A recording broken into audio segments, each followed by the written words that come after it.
Joe. She came back to Seattle to clear out her old apartment. She came with a friend of hers, and she'd been clean. She dabbled in heroin occasionally. That's one of the reasons she wanted to get out of Seattle. She couldn't take the drug scene anymore, and she was found dead in her bathtub of an apparent heroin overdose. The morning she was leaving Seattle for good, after she had told Courtney she was leaving.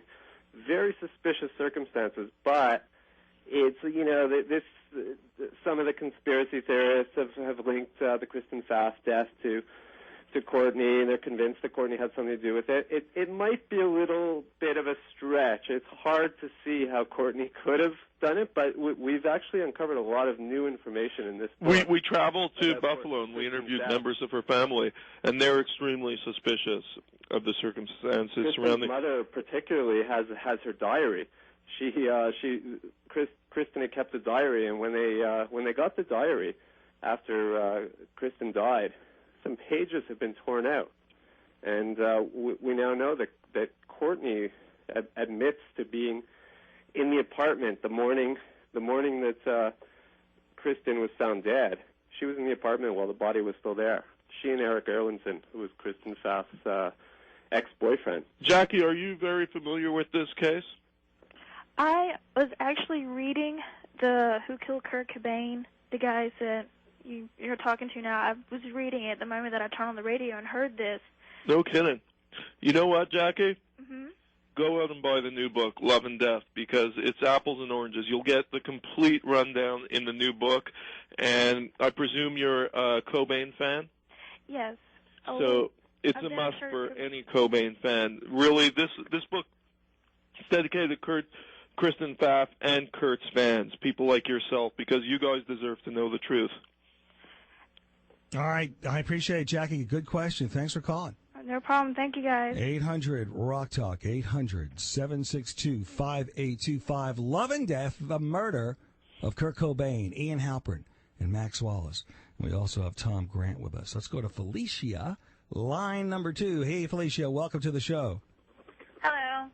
You're on. Welcome. What's your feeling on all this? I just agree with a lot of the things that you guys are saying, about the, not being a suicide, it being a murder.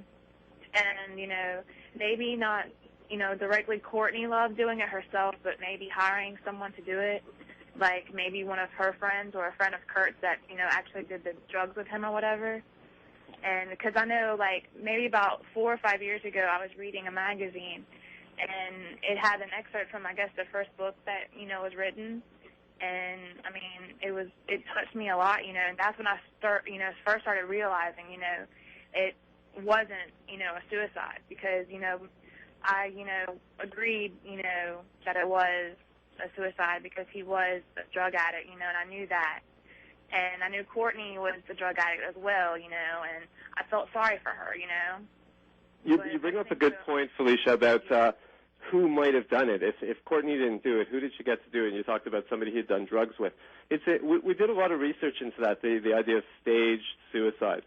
We spoke to a lot of law enforcement experts, former FBI homicide experts, etc., and they all told us the same thing, that staging murder to look like a suicide is actually extremely easy. It's disturbingly easy, especially when the death involves a junkie. And they didn't have that much experience with drug overdoses back then like they do today.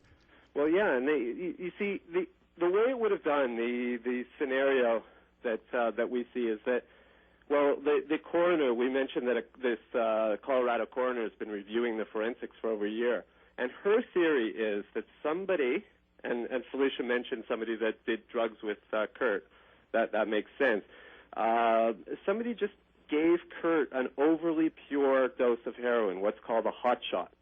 Mm-hmm. You sort of have to rely that the heroin's already been mixed down, that it's not going to be too pure, you might overdose.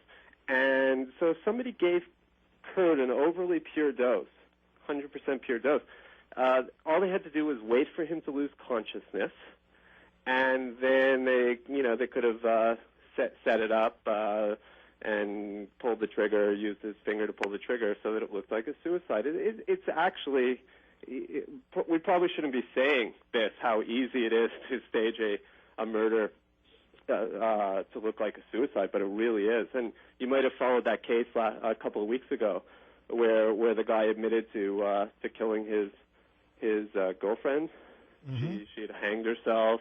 The police labeled it an open and shut case of That's suicide. right. Then he watched The Passion of the Christ, and he confessed to the crime and told them exactly how he had done it. But the police were fooled. It seemed like it made sense to them. Yeah, and if he wouldn't have come forward to this day or 5 years later, if I would have been hired or any other PI would have been hired to investigate that case and would have been telling the police it was a murder, they'd be laughing and saying that we know a suicide when we see one, you know. It was the exact same scenario. I mean, they were totally convinced it was a suicide. The family wasn't, but nobody could do anything about it until this guy came forward and confessed to killing his girlfriend. As Max said, I mean, it's not difficult to paint to cover up a homicide as a suicide.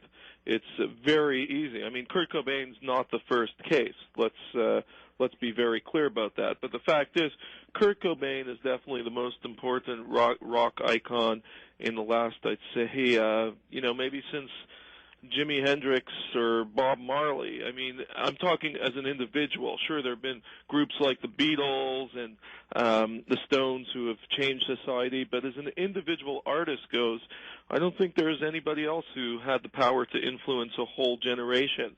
And the fact is that Kurt's fans deserve a proper explanation. Absolutely. As to how their hero died. Absolutely. Felicia, please, thanks for calling. I appreciate it. Thanks, Felicia.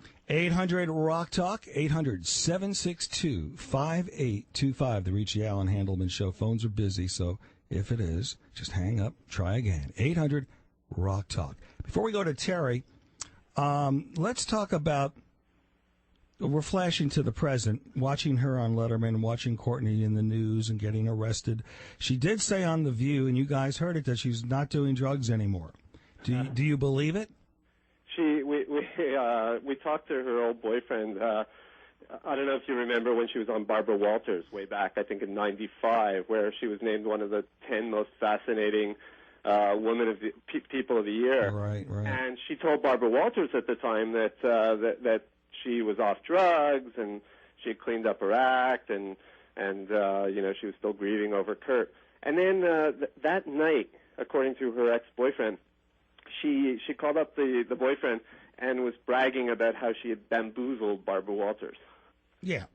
So come on. Yeah, I mean, it's just look at her common own sense. father says she's a pathological liar. Yeah, now that in fact, we're going to go to Terry next, who has a great question about El Duce, but let's talk to Trent on line 3, who wants to talk about the father. Line 3, Trent, are you there? Hi, yeah. Trent. Go ahead, man. You're on the show.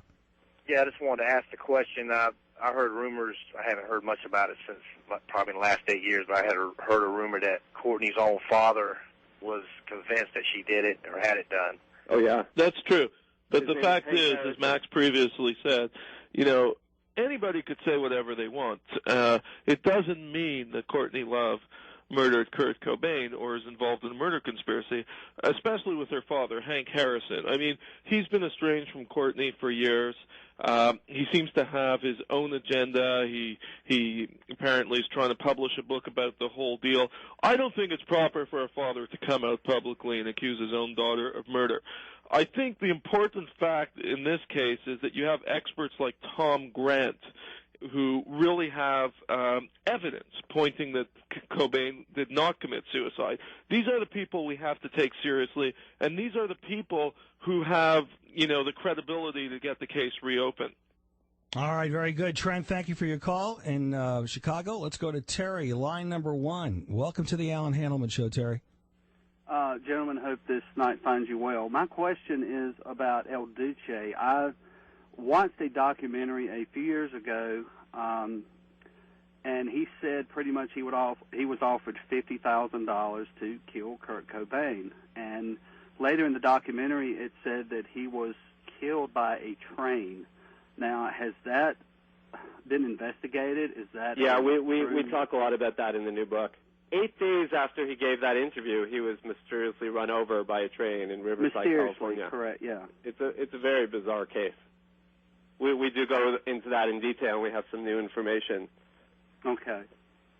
All right. Appreciate it, Terry. Right, thank you, guys. Now, we're going to continue this for the rest of the hour. We have a hell of a panel here. Tom Grant is with us, the original investigator.